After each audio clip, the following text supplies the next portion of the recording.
O sucesso financeiro tem menos a ver com a sua inteligência e muito mais a ver com o seu comportamento. Falando de outra forma, o sucesso financeiro está mais ligado à psicologia e ao comportamento do que propriamente com o seu nível de qualificação técnico, profissional ou acadêmico. Essa é a premissa desse livro aqui, A Psicologia Financeira, do Morgan Housel, Lições Atemporais sobre Fortuna, Ganância e Felicidade. Te confesso que depois do livro Pai Rico, Pai Pobre, esse aqui é um dos livros mais impactantes sobre finanças. E nesse vídeo aqui eu vou falar sobre 3 lições extraídas desse livro, 3 ensinamentos que eu retirei desse livro, sobre como a gente toma decisões em relação ao dinheiro, sobre como a gente lida com o dinheiro. Porque muitas vezes a gente toma decisões tão ruins. Essas lições são mais práticas, aplicadas ao dia a dia, principalmente às nossas relações de consumo. Depois eu vou fazer mais um vídeo, parte 2, com mais 3 lições voltadas à psicologia do investidor. Porque alguns investidores tomam decisões tão erradas na sua forma de fazer os seus investimentos. Então, vem comigo pro vídeo.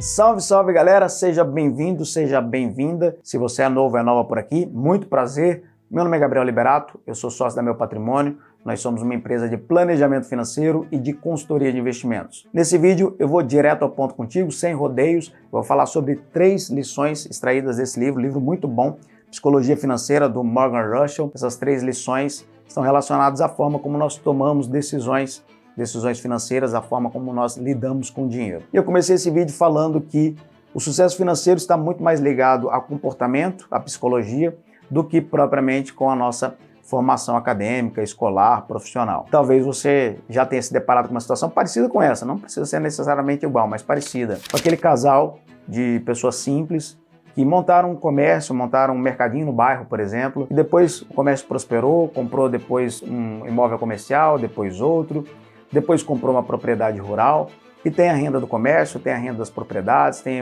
a renda do imóvel rural.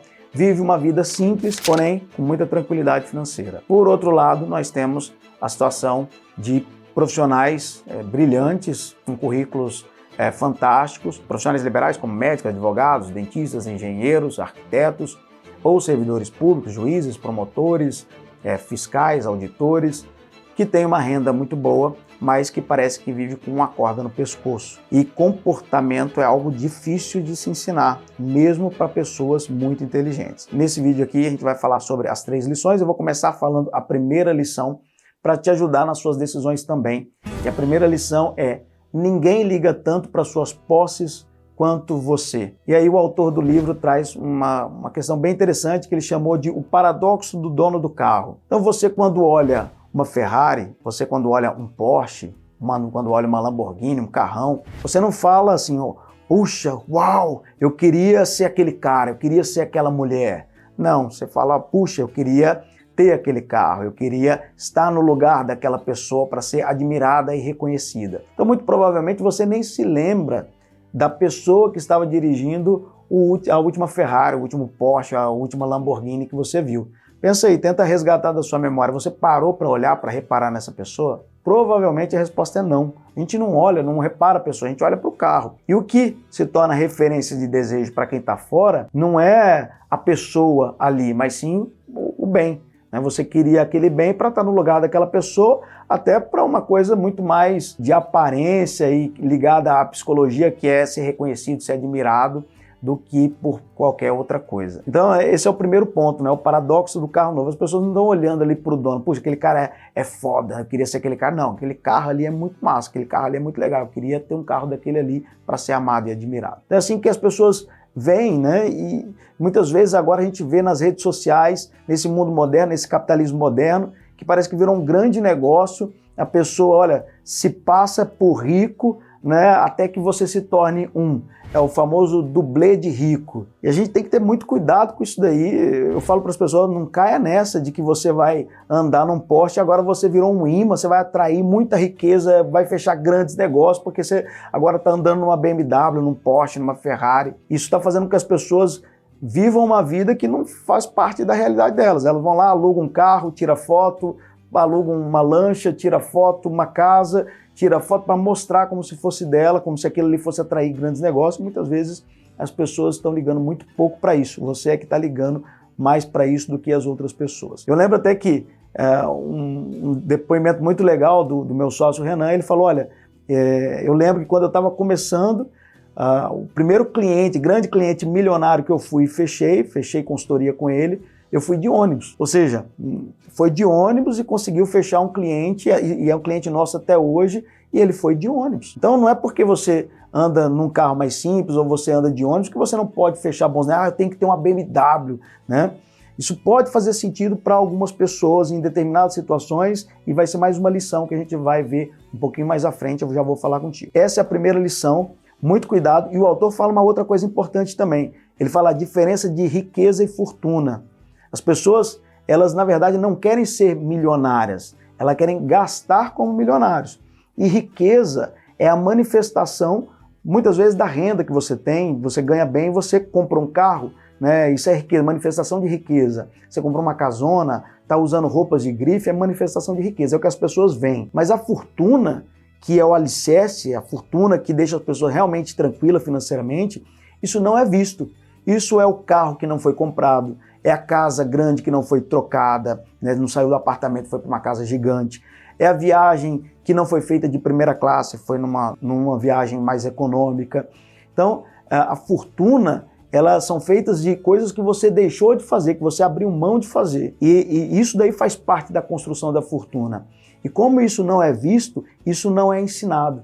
Só é ensinado aquilo que as pessoas veem, né? E é ensinado com uma forma até de enganar muitas pessoas, achando que aquela vida, aquela aparência vai fazer com que elas realmente se tornem ricas. Então, a primeira lição é isso: ninguém liga tanto para suas posses quanto você. A segunda lição que eu extraí do livro é guarde dinheiro. E talvez você pense, pô, Gabriel, mas essa lição é óbvia, você vai encontrar em qualquer livro. Qualquer livro sobre finanças vai falar para você: controle suas receitas, suas despesas, faça poupança, invista o excedente e construa um patrimônio com seus investimentos. Mas calma lá, aqui no livro A Psicologia Financeira, o autor, o Morgan Housel, ele traz uma abordagem muito mais comportamental, muito mais do ponto de vista do campo da psicologia. E aí ele vai falar o seguinte: olha, a partir de determinado nível de renda, se você já chegou em determinado nível de renda ou de patrimônio, tudo que você precisa fazer é controlar o seu ego. Uma das melhores formas de você aumentar a sua capacidade de poupança é controlar a sua vaidade, controlar o seu ego. E aí, se você se importa pouco ou não se importa com o que as pessoas falam ou pensam sobre você, mais você vai ter capacidade de guardar dinheiro, de fazer poupança.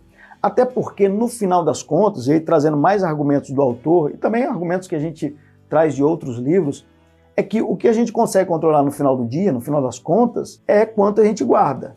Então, eu consigo controlar quanto a gente guarda, mas quanto eu vou ter de retorno de investimento dos meus investimentos, embora a gente faça projeções, essas projeções podem não acontecer. A gente não sabe exatamente qual vai ser o retorno dos nossos investimentos daqui 5 anos, 10 anos, 20 anos, 30 anos. E você está fazendo, né, as suas projeções financeiras e fazendo seus projetos de vida com base no quanto você vai ter de patrimônio daqui 10, 20, 30 anos, mas isso pode não acontecer.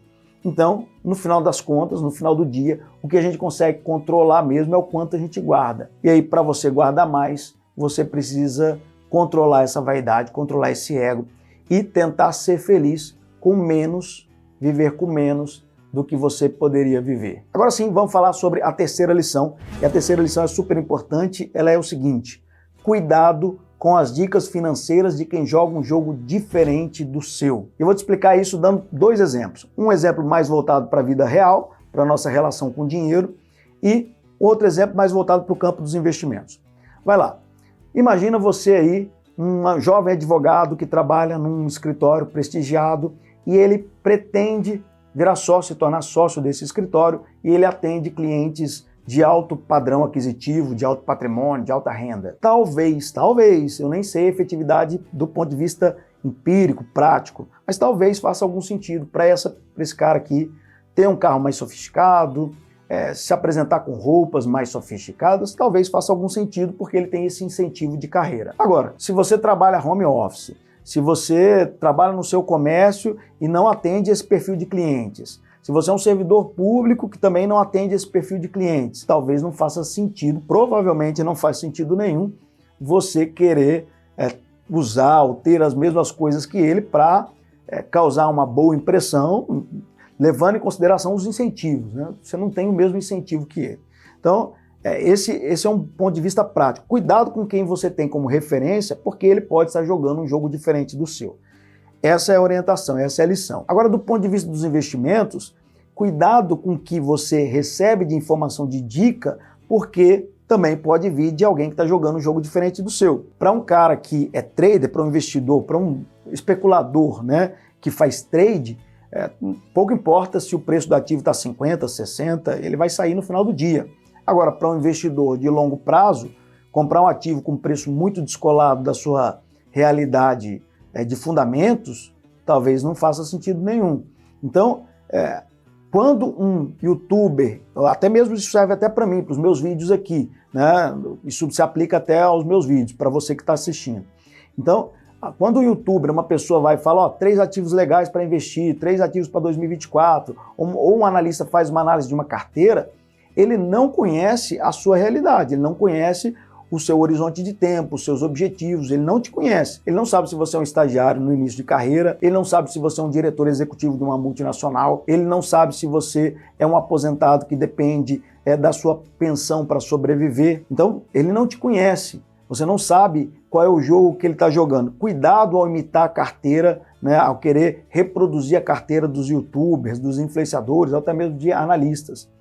É por isso que, na Meu Patrimônio, quando a gente fala em planejamento financeiro, a gente aprofunda muito no perfil comportamental. A gente aprofunda muito, perguntas até para os nossos clientes, o que te faz feliz? O que é importante para você? O que faz feliz na sua vida de familiar? O que faz sentido para vocês? Quais são os seus projetos de vida? Então a gente conhece a pessoa profundamente antes de falar sobre investimentos, antes de falar sobre produtos financeiros. Então o planejamento é profundo, eu preciso conhecer, eu preciso entender o jogo que você joga para jogar junto esse jogo. Então a lição é essa, muito cuidado para um trader, para alguém que faz trade, pouco importa pagar 50 ou 60 no ativo se ele vai sair no final do dia.